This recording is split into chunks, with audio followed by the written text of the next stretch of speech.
Hello, I'm David Chaston with 90 at 9, brought to you by interest.co.nz. This will get everything you need to know in 90 seconds to 9 o'clock with news of some policy angst about inflation. First, around the world's equity markets, risk is off again, underpinned by good corporate earnings. The S&P 500 is up about 0.8% today. European markets did a bit better overnight, and yesterday Asian markets recorded similar gains. An interesting point in the policy debate in the US is focusing on when to raise their benchmark rate next. One official wants inflation to rise consistently above 2% before moving. There is concern that the Fed can no longer engineer inflation corrections via their policy rate. American inflation expectations are dipping.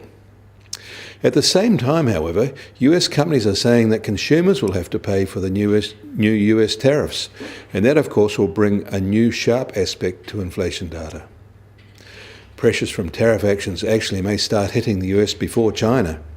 The US deficit is blowing out towards $1 trillion per year, farm states are in trouble, and now American inflation could be about to sharply rise. All these will have collateral international effects, but the main impacts will be on the US. Meanwhile, US housing start data was pretty average, down 2.5% in April from the same month a year ago.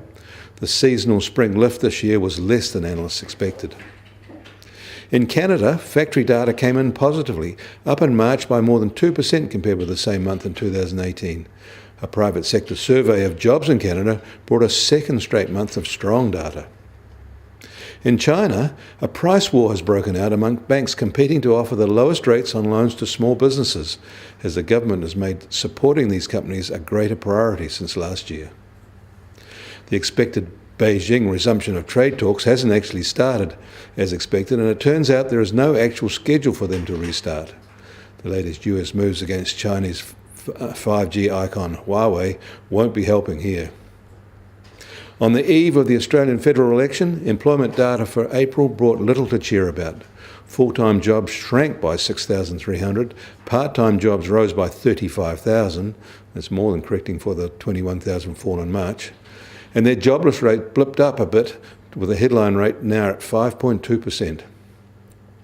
The final face-to-face Roy Morgan poll before the Australian election shows that the opposition Labor Party regaining their initiative and pulling away from the ruling Liberal National Party coalition, with an election-winning lead of 52-48.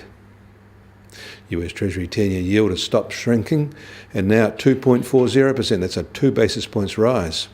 Gold is down sharply today, down $11 to $1,285 an ounce. US oil prices are sharply higher today, up $1, now just over $63 a barrel, while the Brent benchmark is just under $73 a barrel. And the Kiwi dollar is softer today at 65.4 US cents. That's actually a 7-month low. On the cross rates, we're virtually unchanged at 94.8 Aussie cents, and against the euro, we're still at 58.5 euro cents. That leaves the TWI little changed at 70.4.